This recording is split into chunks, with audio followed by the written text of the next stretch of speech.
Welcome to your weekly look inside Hilltopper Athletics. I'm your host, Jack Connolly, and I'm here alongside head women's basketball coach, JJ Riehl. Coach, I appreciate you coming in. Yeah, looking forward to it. Always like this filming day of the week.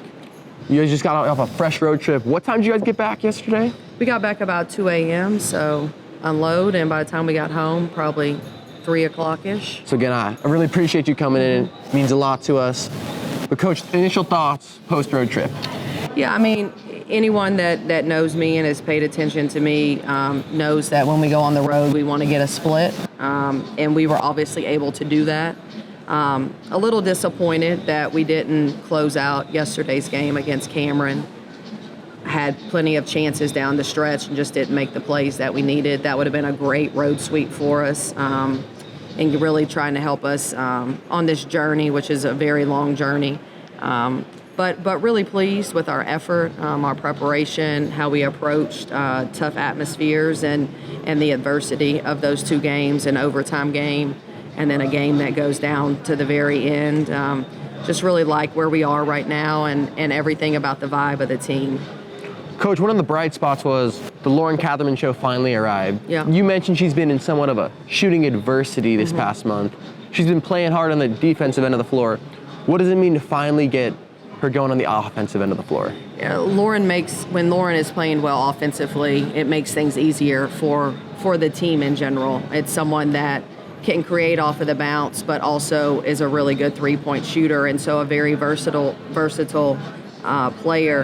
And so it really opens up the floor. It opens up the inside for the post. It opens up the paint, driving lanes. And for her, it's been, a really long month. You know, when someone's in a shooting slump, you kind of really try to ignore it and just kind of let them work through it. Those things happen.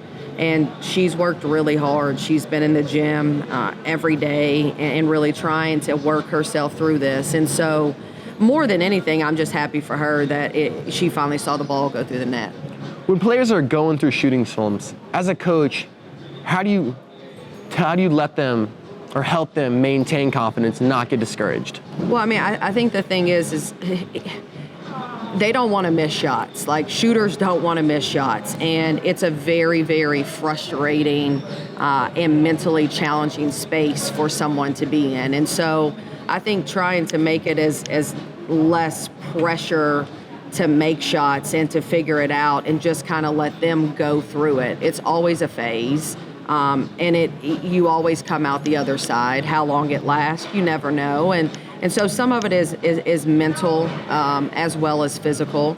But you just stay patient and you stay the course and you try to continue to build into them and pour into them and keep their confidence high. And I think that's what we've done. And she put in the work, and she had a big fourth quarter for us against Midwestern. And it continued right into Monday's game at Catherman. And again, just really happy for her.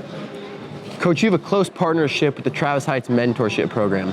What does this mean to you and your staff as well as your team? So we have a long history. This program has a long history of service. And it's one of the staples of our program, and COVID really took that away. And so this was the first year that we got to be back out and in the community.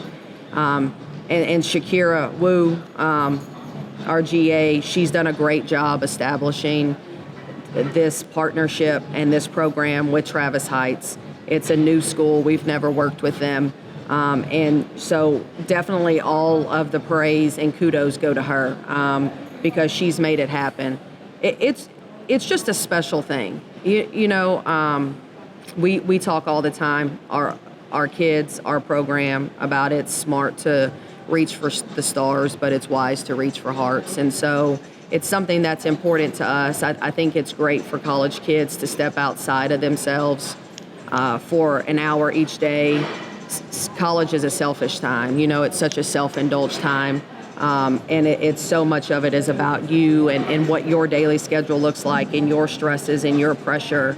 And for that hour and a half a day, they have to forget about them, and it's all about these kids or this classroom that they're working with. So we're just really grateful for Travis Heights for giving us the opportunity to come in their school every week.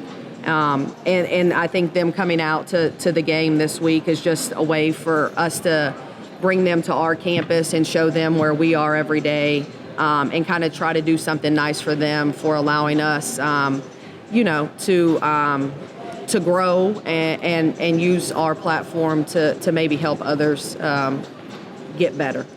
Coach, it's been a little dead week this week with exams last week.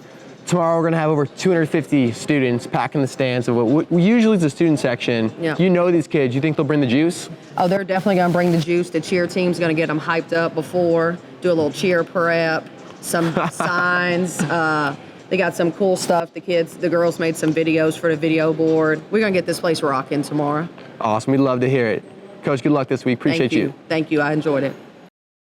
For brand new players to the program. You've seen that in their games this year. As Soares tees up a three and puts it in.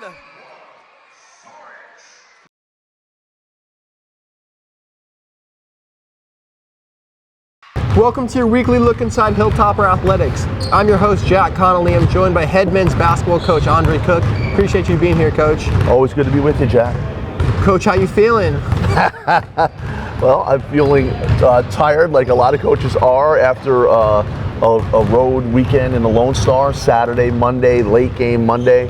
But to battle and win 2 games on the road is always a good feeling.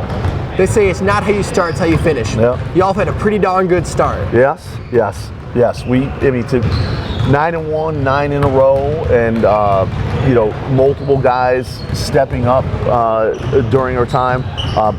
I saw some toughness in the guys against Midwestern and Cameron. To do that, that's a great. We had a nice 6-game home stretch, right, of games, and it's comfortable and relaxing to be here in Austin. You go on the road and tough trips to Wichita Falls and to Lawton, Oklahoma. We found out a little bit more about our team. You talked about multiple guys stepping up throughout this run. In the past 5 games, you've had 5 different leading scorers. What does that mean as a coach to have 5 guys who on any given night can take over a game for you? I didn't know that until our sports information director, Jesse, wrote that. So I driving back, coming home on the bus from Lawton, I was like, whoa, that's impressive. And I think it says to the guys, when you can have 5, 6, 7 guys in double figures, we will like to move the basketball. Our offense is predicated on ball movement, and guys got to be ready to shoot, ready to score. And on Monday night, it was Carson Tuttle to kind of bail us out with 6 threes, and just another guy that can score for us at any time. So it's a great feeling, and I think the guys are feeling that sharing of the basketball. Coach, you're getting ready to take a long flight. You got a tournament in Hawaii this weekend. What are you looking forward to see out of your team in this tournament as we approach the holiday season? I'm just about to talk to them here about, the balance of this is a great trip. I haven't taken a team to Hawaii in 10 years. It's a great trip. We're excited about it. We get these exempt games, but there's 3 games out there that we have to figure out how to win. Chaminade, Simon Fraser, and Emmanuel out of Georgia. So there's the balance of fun and beach and all of that and business. So that's a fine line that we're going to have to make sure we balance, but we want to try to figure out how to win 3 games out there. It's first and foremost, it's a business trip. You got to go in there, you got to take care of business, do what you guys do. But after you guys do that, is there anything you're looking forward to doing on the islands? Yeah, it's like I said, it's been 10 years since we've been to Pearl Harbor, right? So I want to go back and do that, especially just having the anniversary, December 7th, not too long ago. We want to do a luau. We want to get some Hawaiian culture in there, some beach time, and what's going to be great about it is all of our Australian parents are going to be there. So it's probably the halfway point, and as close as they'll get to being seeing their kids at home, other than when we did our tour. So, for Blake Nielsen, Jalen Gordon, and the Dibiamaka brothers, Uche told me the other day that his parents have not seen him play in college. That's going to be terrific to see, and obviously the same for Uzo, that Henry and Colleen will get to see their boys play college basketball. You talked about it for the Australian players. There's a plethora of Australian talent on this team, but what usually goes unnoticed and flies under the radar is the toll it takes on your guys being away from their families, not being able to see them. Yeah. As a coach, this being your home, how do you try and make them a little more comfortable to get the most out of them? I think the fact that we have 4 of them, right, puts it in perspective, right? That they can talk about being at home and their experiences, and they kind of have that shared family together. You even saw on picture day, they had the Australian flag out together. It was fantastic. So that helps. Blake's dad being close, obviously that helps tremendously. He misses his mom and his sisters, I know that. Henry and Connolly and DiBiamacca have not been able to, they have not seen him much, but their coach Scipio in Houston, they get to see them a lot. Jalen's dad does a lot of business in the States, so he gets to get out here maybe quarterly, or at least or twice a year. So Jay just got to see his dad, not Anna, his mom. So there is enough where they have seen him, and I do know that they'll be excited to see him when we get to Hawaii. Last but not least, you're flying through prime of year 14. Yeah. You just became the winningest head men's basketball coach in SEU history. How does that feel, the team that you're building? It feels great. What it does allow you, Jack, is we're in the throes of the season right now, right? So we're getting ready for games, but just for a minute, it flashes back to all my assistant coaches, my GAs, the volunteers that have worked with me, all the players that I have great relationships. So you get to sit down for a few minutes and have those memories of those people, and I always the first 3 years I was here, I think we were probably 14, 15 games under 500. So I always give Debbie Taylor a lot of ADs would have said we got to find somebody else, and Debbie Taylor hung in there, and I give her a lot of credit and appreciation. But it allows all those people, all the players. I mean, these players are just the current ones, the past ones. That's what it's all about. I love them and I appreciate them. Without them, it's not an Andre Cook record. Coach, I appreciate you taking the time to do this with me, and good luck in Hawaii and safe travels. Awesome. You're doing a great job. Thanks, Jack. Appreciate it, Coach. Midwestern State to within 4 of the Hilltoppers. St. Edwards with the ball, leading 35-31 with 3:53 to play. Ramos crosses half court, gets it to Nielsen, bounce pass to Ramos on the give and go. Ramos finishes with a layup. Welcome to your weekly look inside Hilltopper Athletics. I'm your host, Jack Connolly, and today I'm here with head baseball coach Bryan Faulds. Coach, I appreciate you being here. Thanks for having me, Jack. Coach, you finished up your first fall as head coach. How you feeling? Feeling good. I liked how it went. We had a really competitive fall. We had a lot of returns coming back from last year, and so the culture's kind of been set, and just continuing on that path, and hopefully continue on the success that we had last season. You had great success in your first season as head coach, reaching the NCAA tournament and coming within one win of a super regional. How do you maintain the momentum from last season and build on it to this year?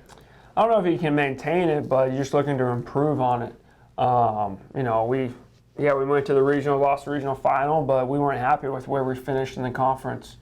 We want to host the first round of the conference tournament this year, and hopefully that means getting the top 4 seeds, and hopefully we can do that and continue it on. And it's really just going to be week by week, game by game. I don't know if it's momentum carried over from last year. It's just really doing the things that got us there late in the season and playing good baseball down the stretch.